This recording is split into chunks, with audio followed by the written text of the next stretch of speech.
दिल्ली अर्थातच देशाच्या सत्तेचं केंद्र म्हणायला गेलं तर हे एक शहरच, परंतु याला दर्जा आहे स्वतंत्र राज्याचा. इथं विधानसभा आहे, मुख्यमंत्री आहे आणि मंत्रिमंडळही. इतर राज्यांच्या तुलनेत अधिकार कमी असले तरी दिल्लीच्या मुख्यमंत्र्यांना देशाच्या राजकारणामध्ये फार महत्त्व असतं. त्यामुळं इथं सत्ता मिळवणं कोणत्याही पक्षासाठी प्रतिष्ठेचं मानलं जातं. नुकत्याच झालेल्या दिल्ली विधानसभा निवडणुकीत भारतीय जनता पार्टीनं दणदणीत विजय मिळवत इतिहास रचलाय. दिल्ली विधानसभेच्या एकूण 70 जागा आहेत. भाजपनं त्यापैकी 48 जागा जिंकल्या. दुसऱ्या क्रमांकावर राहिला आम आदमी पक्ष. केजरीवाल यांच्या या पक्षाला केवळ 22 जागांवर समाधान मानावं लागलंय. काँग्रेस पक्ष सलग तिसऱ्या निवडणुकीत आपलं खातंही उघडू शकला नाही. दिल्ली विधानसभेत बहुमतासाठी 36 ही मॅजिक फिगर आहे. ही फिगर भारतीय जनता पक्षानं सहज पार केली. त्यामुळे आता पक्षाचा मुख्यमंत्रीपदाचा मार्ग मोकळा झालाय. मात्र आता प्रश्न निर्माण होतो की दिल्लीच्या मुख्यमंत्रीपदी भाजपकडून कोणाची वर्णी लागेल. तसं पाहिलं तर भाजपसाठी मुख्यमंत्र्याची निवड करणं तेवढं सोपं असणार नाही. भाजपला अशा नेत्याची निवड करावी लागेल जो सगळ्यांना सोबत घेऊन चालू शकतो. तसंच तो नेता असा हवा जो दिल्लीतलं गुंतागुंतीचं राजकारण समजू शकेल. भाजपसाठी अडचणीची बाब म्हणजे दिल्ली भाजपमध्ये असे अनेक नेते आहेत जे स्वतःला मुख्यमंत्री पदाचे दावेदार मानतात. त्यातून एकाची निवड करणं मोदी शहा यांच्यासाठी डोकेदुखी ठरणार आहे. दिल्लीतील भाजपच्या या विजयानंतर आता मुख्यमंत्री कोण बनू शकतं? मुख्यमंत्री पदाच्या शर्यतीत कोणकोणते नेते आहेत जाणून घेऊयात या व्हिडिओमधून. नमस्कार, मी चैतन्य आणि तुम्ही बघताय बोल भिडू. दिल्लीच्या मुख्यमंत्री पदाच्या शर्यतीत सर्वात आघाडीवर असलेलं नाव म्हणजे giant killer Parvesh Verma. Parvesh Verma giant killer का? तर त्यांनी या निवडणुकीत माजी मुख्यमंत्री अरविंद केजरीवाल यांचा पराभव केलाय.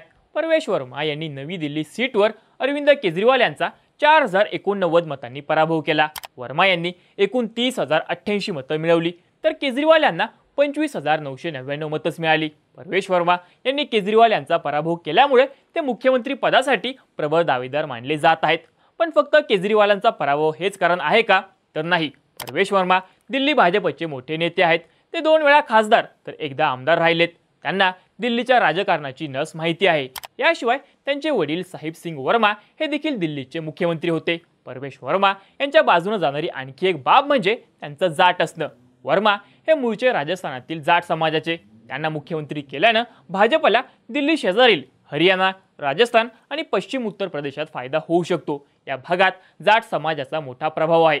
परवेश वर्मा यांना दिल्लीत मुख्यमंत्री केल्यास या भागात भाजपच्या लोकप्रियतेत वाढ होण्यास मदत होऊ शकते असं बोललं जातंय.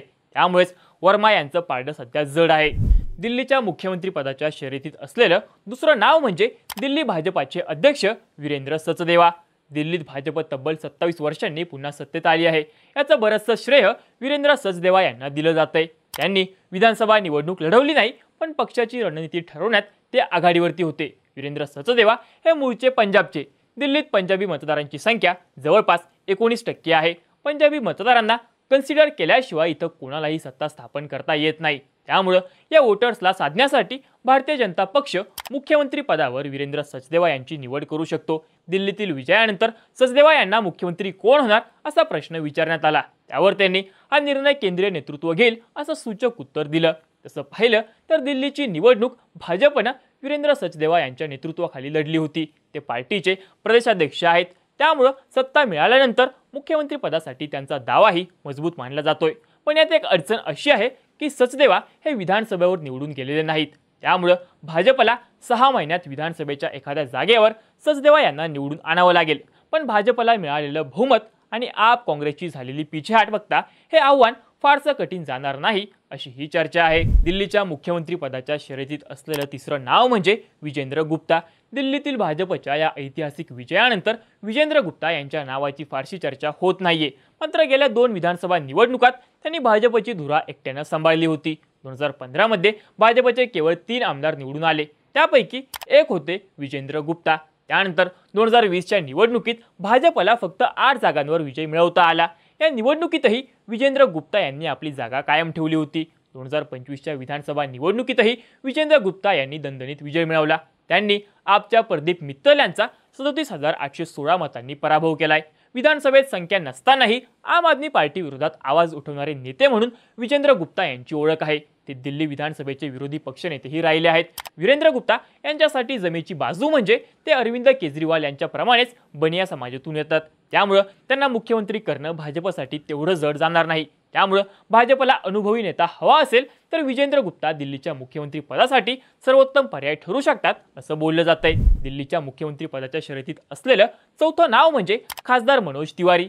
मनोज तिवारी हे दिल्लीतले सर्वात चर्चेत असणारे नेते। दिल्लीत पूर्वांचल म्हणजेच पूर्व उत्तर प्रदेश आणि बिहारमधून रोजगारासाठी येणाऱ्या लोकांची संख्या भरपूर आहे। तिवारी हे या लोकांचे नेते म्हणून ओळखले जातात। मनोज तिवारी फिल्मी दुनियेतून राजकारणात आले। त्यांची गायक आणि अभिनेते म्हणून देशभरात ओळख आहे। 2024च्या लोकसभा निवडणुकीसाठी भाजपने दिल्लीतील आपल्या 7 पैकी 6 विजयी उमेदवारांचं तिकीट कापलं होतं।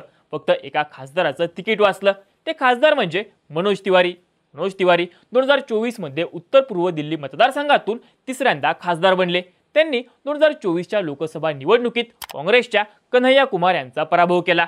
त्यापूर्वी त्यांनी 2019च्या लोकसभा निवडणुकीत काँग्रेसच्या बड्या नेत्या आणि 15 वर्षे दिल्लीच्या मुख्यमंत्री राहिलेल्या शीला दीक्षित यांना धूळ चारली होती। मनोज तिवारींची लोकप्रियता आणि दिल्लीच्या सर्व वर्गात असलेली त्यांची ओळख यामुळे भाजप वेगळा विचार करत त्यांच्या नावाला पसंती देईल असंही बोललं जातंय। दिल्लीतील मुख्यमंत्री पदाच्या शर्यतीत सध्या तरी या 4 नावांची चर्चा आहे। मात्र भारतीय जनता पार्टी ही धक्कातंत्रासाठी ओळखली जाते। पक्षानं मध्य प्रदेश आणि राजस्थानमध्ये हे दाखवून दिलंय। भाजपनं मध्य प्रदेशातील विजयानंतर शिवराज सिंह चौहान यांना डावलून डॉक्टर मोहन यादव यांना मुख्यमंत्री बनवलं होतं। त्याचप्रमाणे राजस्थानमधील भाजपच्या विजयानंतर वसुंधरा राजे यांच्या नावाची चर्चा असताना भजनलाल शर्मा यांना मुख्यमंत्री बनवण्यात आलं। आता दिल्लीत पक्षाचं हे धक्कातंत्र पाहायला मिळेल का याची उत्सुकता सर्वांना आहे। बाकी तुम्हाला काय वाटतं? दिल्लीत भाजप मुख्यमंत्री पदासाठी कोणत्या नेत्याची निवड करेल? तुमची मतं आणि प्रतिक्रिया आम्हाला कमेंट बॉक्समध्ये नक्की सांगा आणि अशाच माहितीपूर्ण व्हिडिओज बघण्यासाठी बोल व्हिडिओच्या YouTube चॅनलला नक्की सबस्क्राईब करा।